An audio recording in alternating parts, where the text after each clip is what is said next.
चलो।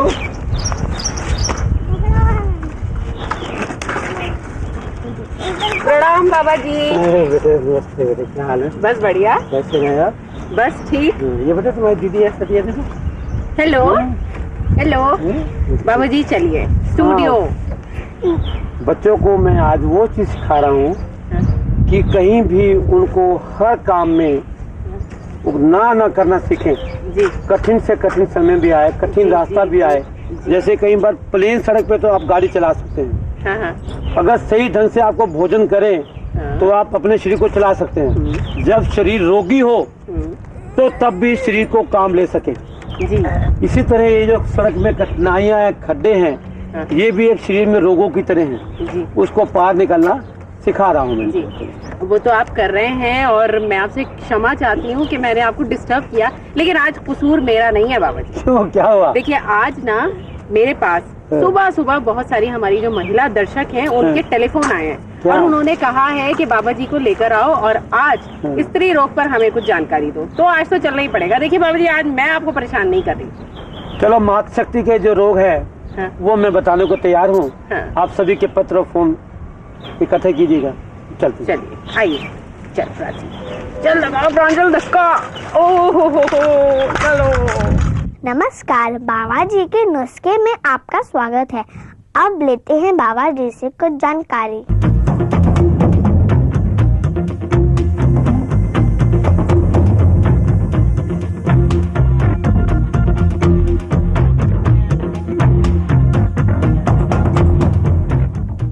नमस्कार।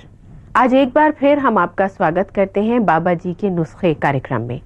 जैसा कि आप जानते हैं कि रोज बाबा जी हमारे इस कार्यक्रम में आते हैं और हमें अलग अलग रोगों के बारे में बताते हैं। तो आज इस सिलसिले को आगे बढ़ाते हुए बाबा जी हमें बताएंगे स्त्री रोग के बारे में और घरेलू परेशानी के बारे में। बाबा जी, आपका स्वागत है। सबसे पहले मैं आपसे ये जानना चाहूंगी कि स्त्री रोग क्या होते हैं, कौन कौन से स्त्री रोग हैं जिनसे लोग परेशान रहते हैं? इसी जाति में छोटी बच्ची से लेकर युवा महिला, पूर्ण महिला तक आ जाते हैं। कुछ लोग जो आज से कुछ दशक पूर्व एक पूर्ण महिला को आते थे, आज वो छोटी ही सी अनब्याही बच्ची को भी आ रहे हैं। उसमें है मासिक धर्म का अनियमित होना, लकोरिया जिसको आप वाइट डिस्चार्ज कहते हैं, जोड़ों में दर्द, सिर में दर्द, तनाव, परेशानी, पेट का फूलना, कूल्हे का फूलना, उसके अलावा गुस्सा है, पति पत्नी में नोकझोंक भी है, घरेलू में आ जाता है जी।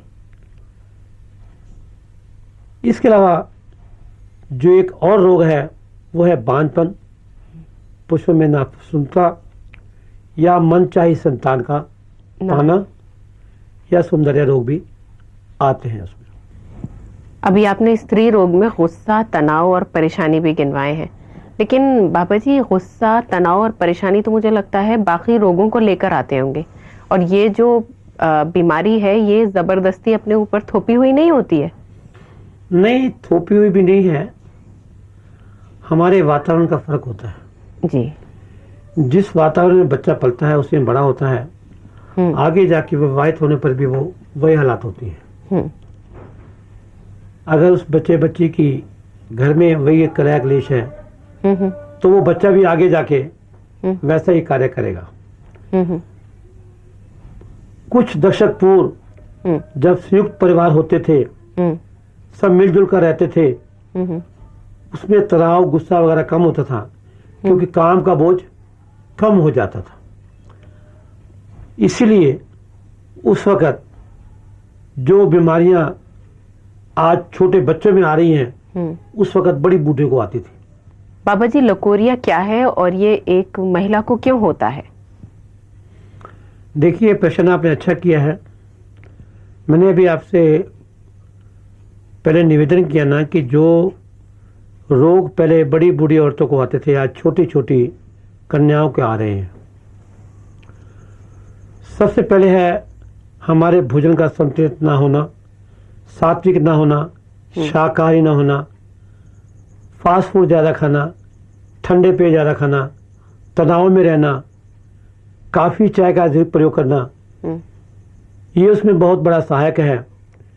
24 घंटे टीवी देखना, ये भी उसमें सहायक है। साथ में महिला या बच्ची को खेलने कूदने का समय नहीं मिलता, उसमें भी उसको रोग आता है। अब इसमें लकोरिया, जिसको आप वाइट डिस्चार्ज कहते हैं, ये 3 प्रकार का होता है। पहला तो कभी कभी वाइट रंग में, तीसरा लगातार बहुत गहरा वाइट रंग में, तीसरा है गहरा पीला बदबूदार रक्तयुक्त। इसमें अगर विवाहित स्त्री है तो उस पुरुष को भी हानि हो सकती है, औरत को तो है ही है। अच्छा, फिर इससे बचाव क्या है, इसका इलाज क्या है, दवाई क्या है?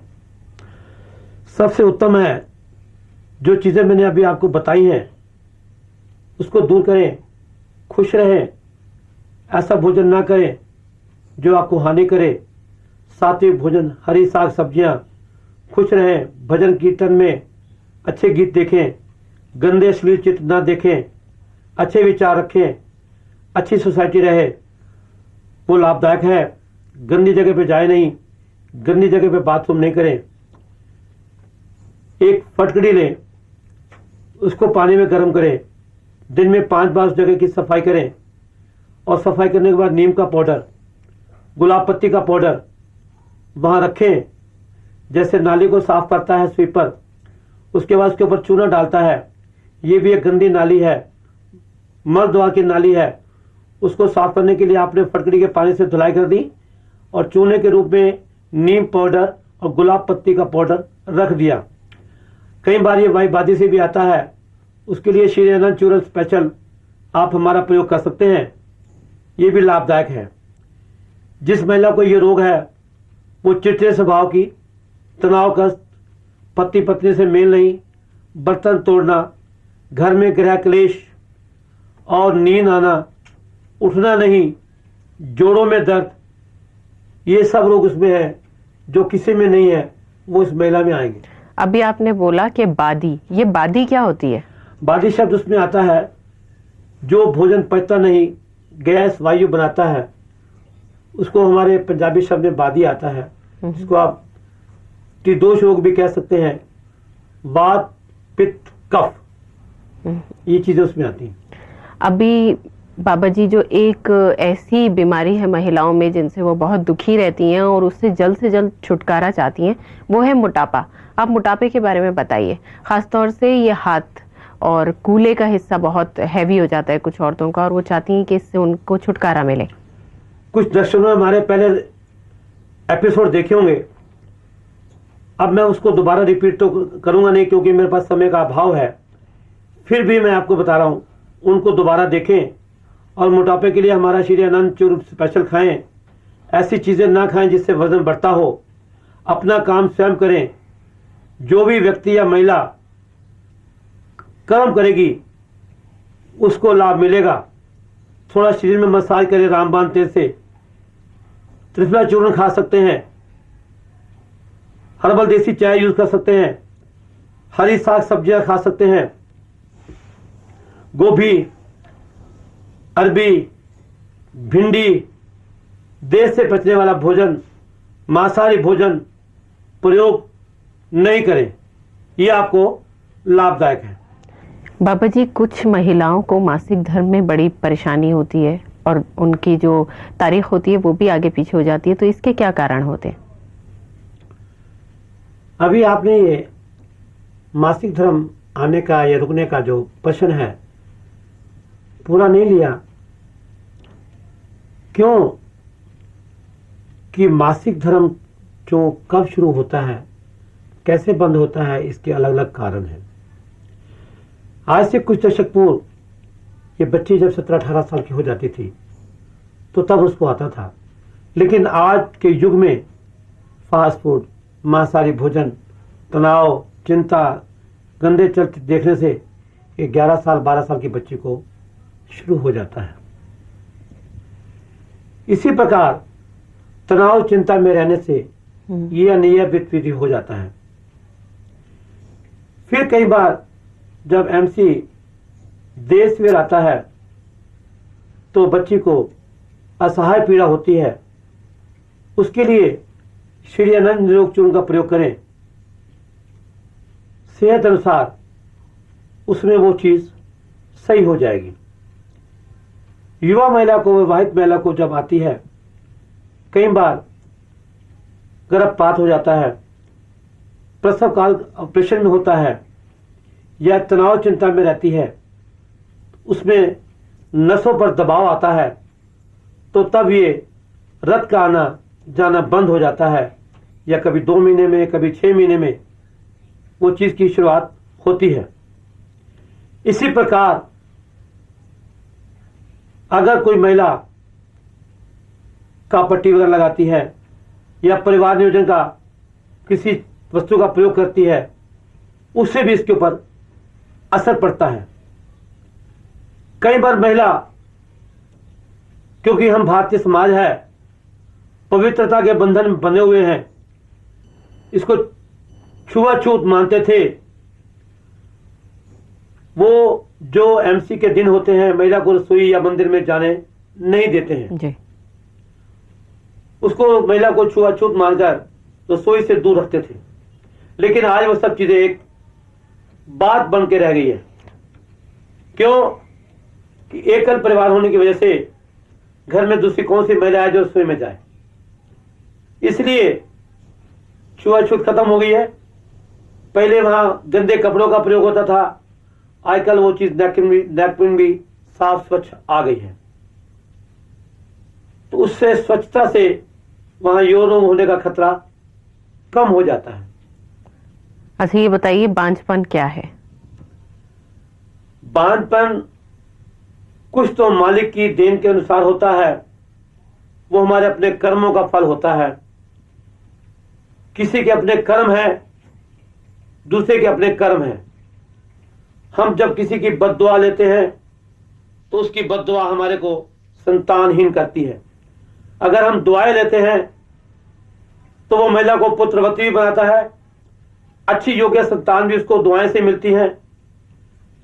बांझपन का दूसरा कारण है गर्भपात का होना, या हर वक्त तनाव चिंता में रहना, कोई चोट लगना, क्योंकि कुदरत ने ऐसा कोई पेड़ पौधा नहीं बनाया जिस पर फल या फूल नहीं लगता है।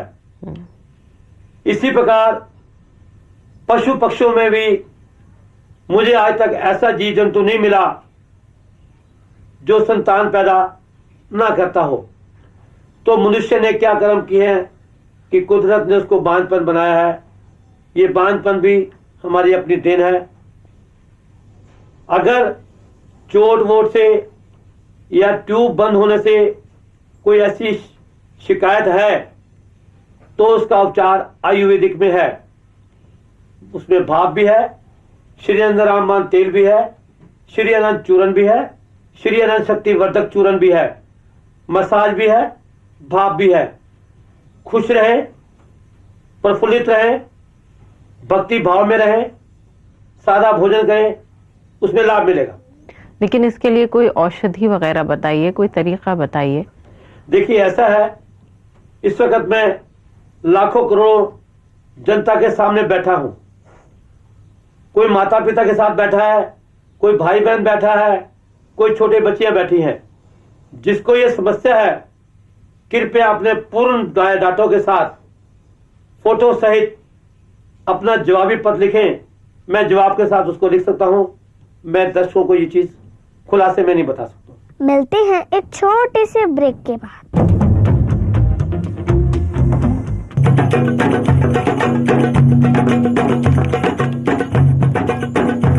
नारियां पुरुषों की शोभा श्रृंगार को बढ़ाए, हाथों व पावों को सुंदर व स्वाग में चार चांद लगाए, सुंदर एवं नवियों में सदा बहार लाए, प्राकृतिक की अनमोल अमूल्य देन व उपहार, श्री अनंत हर्बल हिना स्पेशल मेहंदी।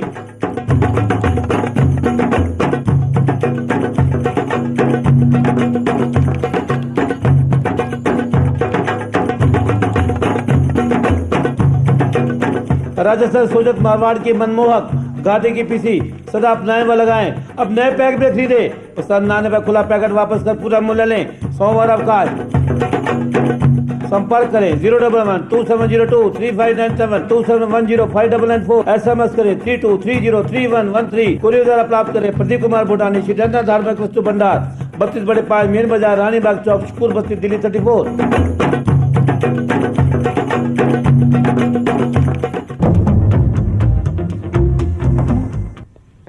अच्छा, एक और जो बीमारी होती है महिलाओं में वो है सर का दर्द। तो ये बताइए कि इतना क्यों होता है महिलाओं को सर में दर्द? ऐसा है, सर का दर्द एक ऐसा दर्द है जो सभी पक्षियों, जानवरों और मनुष्यों को भी होता है। लेकिन महिला को तो ये खुद उसकी अपनी देन है। महिला सिर दर्द खुद मोल लेती है। क्यों कि सारा दिन अब वो घर में जो महिला काम नहीं करती है तो टीवी के आगे, एसी के आगे बैठी रहेगी, ठंडे पदार्थ खाएगी, कोई काम करेगी नहीं। हर घर में आज महिला बर्तन मांजने, पोछा लगाने, कपड़े धोने आती है। उससे जो उसका खाया पिया है वो हजम नहीं हो सकता है। सिर दर्द के लिए श्री आनंद रामबाण तेल से मालिश करें, या अभी मैंने कुछ देर पहले ग्वार पाठा बताया था, उसके रस से मालिश करें। क्यों कि सोचने से, तनाव में, पति पत्नी की नोक झोंक से, बच्चों पे गुस्सा होने से उसकी नसें कमजोर हो जाती हैं। खुराक तो उसके घर में विराम पड़े हों लेकिन वो खाती नहीं है, क्योंकि नारी, महिला एक, अब मैं उसको कंजूस कहूं तो आपको अच्छा लगेगा नहीं, क्योंकि मां का शब्द जब आता है तो मां खुद ना खा के बच्चों को खिलाती है, चाहे वो खुद रोगी रहे। इसलिए मां को चाहिए पहले स्वस्थ मां का होना। अस्वस्थ मां की संतान भी अस्वस्थ होती है। इसलिए वो अपनी सेहत का खुराक रखते हुए अच्छा सादा भोजन खाए, सिर की मालिश करे, खुश रहे। टीवी चैनल जरूर देखे लेकिन वो भी संयम में, एसी में रहे, कुछ लिमिट में। अपना काम वो कुछ ना कुछ स्वयं करे। सप्ताह में 1 या 2 दिन माई की छुट्टी करे, उसकी जगह खुद काम करे तो ज्यादा अच्छा है। भोजन में मैदा युक्त भोजन ना ले, फास्ट फूड ना ले, सात्विक भोजन, हरी साग सब्जियां ज्यादा अच्छा है। उसमें कुल्फे का साग सबसे उत्तम है, शलगम की सब्जी अच्छी है, बाई बादी की चीजें, मटर, भिंडी, घिया, जो घिया खाने का है, लेकिन कचालू, शकरकंदी, गोभी, उड़द की दाल, राजमा, इससे बचाव करें। बाबा जी, महिलाओं को जोड़ों के दर्द की बहुत शिकायत होती है, जो सर्दियों में और भी ज्यादा बढ़ जाती है। तो इसके क्या कारण होते हैं कि उनको उठते बैठते कमर में, घुटनों में, हाथों में, कोहनियों में दर्द रहता है? अभी पिछले एपिसोड में मैंने आपको ये बता चुका हूँ जी कि जोड़ों का दर्द, कमर दर्द, सिर दर्द, गठियावास सब उसी में आता है महिला को। ये कई रोगों से आता है, प्रसव काल के बाद आता है, हमसे ठीक ना ज्यादा गर्भपात से आता है। तो उसके लिए मैं पहले बता चुका हूँ, गुड़ गोंद के लड्डू, मेवे के लड्डू बना खाएं, मेथी वगैरह खाएं, तो उसमें उसको लाभ मिलेगा, हानि नहीं मिलेगी। मैं आपसे ये जानना चाह रही थी कि महिलाओं को किस तरह का खाना खाना चाहिए, और पूरी बात मेरी ये थी कि देखिए, महिलाएं जो हैं वो मोटा होने से बहुत घबराती हैं। तो जो आपने हमें एक बार हमारे प्रोग्राम में बताया था कि लड्डू वगैरह खाने चाहिए, काजू, बादाम, किशमिश खाना चाहिए, दूध पीना चाहिए, असली घी खाने चाहिए ताकत के लिए, तो मेरे ख्याल में महिलाएं इससे बहुत परहेज करेंगी, ये सोचकर कि हम अगर ये सब खाएंगे तो बहुत मोटे हो जाएंगे। तो कुछ ऐसा बताइए जिससे उनके जिस्म में ताकत भी जाए और मोटा होने का खतरा भी जो है वो घट जाए। पहली बात तो मातृ शक्ति को मैं ये निवेदन करता हूँ कि वो ये ना सोचे कि मैं ये सब भोजन करने से मोटी हो जाऊंगी। ऐसा भोजन करने के साथ साथ वो श्री आनंद योग चूर्ण खाएं तो वो मोटी नहीं होंगी। दूसरी बात, अगर वो चीजें ये नहीं खाना चाहती हैं तो हरी साग सब्जियों पे ज्यादा जोर दें, क्यों कि जो पशु है हरी साग सब्जी से ही उसका दूध आता है। घोड़ा है, चना खाता है, उसमें ताकत आती है। तो ये जो चीजें आप वो नहीं खाना चाहते हैं तो आप दूसरी चीजें खा सकते हैं, उसमें भी ताकत वो है, वो मोटापापन नहीं लाता है, तो उसमें ज्यादा फायदा है। अगर मोटापापन आता है उसके साथ साथ अपनी श्रम शक्ति का प्रयोग करें, आप में मोटापा नहीं आएगा। मिलते हैं एक छोटे से ब्रेक के बाद।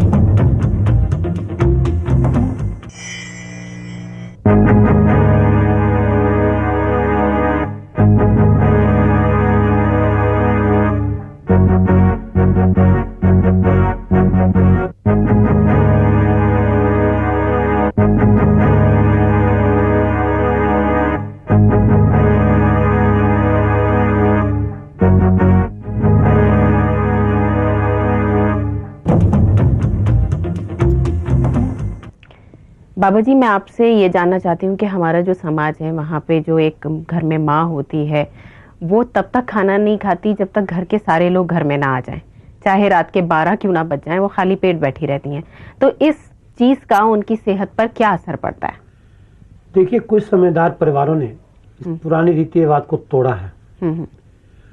कुछ जो बाकी लकीर के फकीर रह गए हैं, मेरी उनसे यही बेनती है, अपने शरीर को स्वस्थ रखने के लिए पुरानी लकीरों को तोड़ें जी, नई रीति अपनाएं। अगर वो नई रीति नहीं अपना सकते तो गैस, एसिड, कब्ज वगैरह से बचने के लिए, क्योंकि जब आप गाड़ी में पेट्रोल नहीं डालोगे गाड़ी चलेगी नहीं, गाड़ी गर्म हो जाएगी जी। इसलिए भोजन न करके उसकी जगह घी, लस्सी, दही, दूध, दलिया, मूंग की दाल, जूस, सलाद, फल फ्रूट का सेवन कर सकते हैं। वो रीत भी नहीं टूटती है और नियम भी भंग नहीं होता है, स्वास्थ्य भी अच्छा रहता है। लेकिन अगर कोई ये कुछ भी नहीं खाता और खाली पेट रहता है तो उससे क्या नुकसान है? मैं आपसे वो जानना चाह रही हूँ। देखिए, मैंने तो आपको ये निवेदन किया कि उससे गैस बनेगी, कब्ज बनेगी, शरीर को गर्माहट आ जाएगी जी, गुस्सा आएगा, तनाव आएगा जी। तो जब कोई नहीं मानता तो उसके फिर ईश्वर पर भरोसा है, उसका रखवाला फिर ईश्वर ही हो सकता है, कोई दवा दारू नहीं। अच्छा, ये एक बात और बताइए कि किसी को भी कितने बजे तक रात में भोजन कर लेना चाहिए? भोजन अक्सर क्या है, आजकल हमारी जो फास्ट जिंदगी है, तेजम भागम भाव की जिंदा है, उसके लिए हम 11 बजे, 12 बजे, 10 बजे भोजन करते हैं। हाँ, वैसे क्या एक टाइम? अक्सर पहले कुछ दशक पूर्व जैसे सूर्य ढलता था, खेती करके लोग आ जाते थे, इतने कल कारखाने, इतने काम नहीं होते थे, सूर्य ढलते ही संध्या के समय भोजन कर लिया करते थे। लाइट वगैरह नहीं होती थी, दीपक की रोशनी होती थी, कीट पतंगों से बचाव से बचने के लिए भोजन पहले कर लिया जाता था। जैन समाज आज भी कुछ वर्ग में संध्या से पूर्व ही भोजन कर लेते हैं, नहीं तो आप बेसमय भोजन खाने से ही रोग पनप रहे हैं। बाबा जी, आजकल जो हर लड़की की ख्वाहिश होती है वो ये होती है कि वो एकदम फिट रहे और एकदम सुडौल लगे, तो इसके लिए उन्हें क्या करना चाहिए? और पता है सबसे मजे की बात क्या होती है कि वो पतले रहने के लिए, फिट रहने के लिए खाना छोड़ देते हैं। तो इसका बताइए कि कितना नुकसान हो सकता है आगे चलकर, और कैसे वो अपने आप को फिट रख सकते हैं खा पी के? देखिए, भोजन तो किसी हालात में भी नहीं छोड़ना चाहिए, चाहे वो रोगी है चाहे वो अरोगी है। भोजन में वो तत्व हैं कि जो रोग को कोसों दूर करते हैं, और दूध में वो पौष्टिक तत्व है जो अनेक रोगों से लड़ाई करता है। मसाज में वो ताकत है जो कोई भी दवा ना ठीक करे। मसाज उस शरीर को, चाहे वक्ष हो, चाहे बाजू हो, चाहे घुटने हो, चाहे टांगे हो, उनको सुडौल बनाता है। मसाज करने के तरीके भी अलग हैं। मसाज के लिए श्री आनंद रामपाल तेल से मालिश करें, एक तो शरीर दर्द दूर हो जाएगा, दूसरा शरीर में जो चमक है, सुनहरीपन है, वो लाएगा, उसमें कमी नहीं आएगी। बाबा जी, आपने हमें इतनी अहम जानकारी दी, इसके लिए हम आपका धन्यवाद करते हैं और आशा करते हैं कि कल फिर आपसे मुलाकात होगी। तो ये थे बाबा हंसराज भूटानी, जिन्होंने आज हमें स्त्री रोग के बारे में और घरेलू परेशानियों के बारे में बहुत सी जानकारी दी। हमें आशा है कि आप इस जानकारी से लाभ उठाएंगे। बाबा जी के नुस्खे कार्यक्रम आपको कैसा लगा, हमें पत्र लिखें। हमारा पता है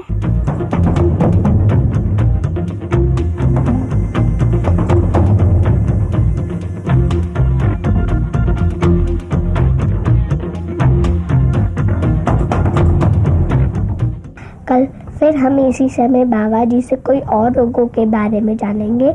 नमस्कार।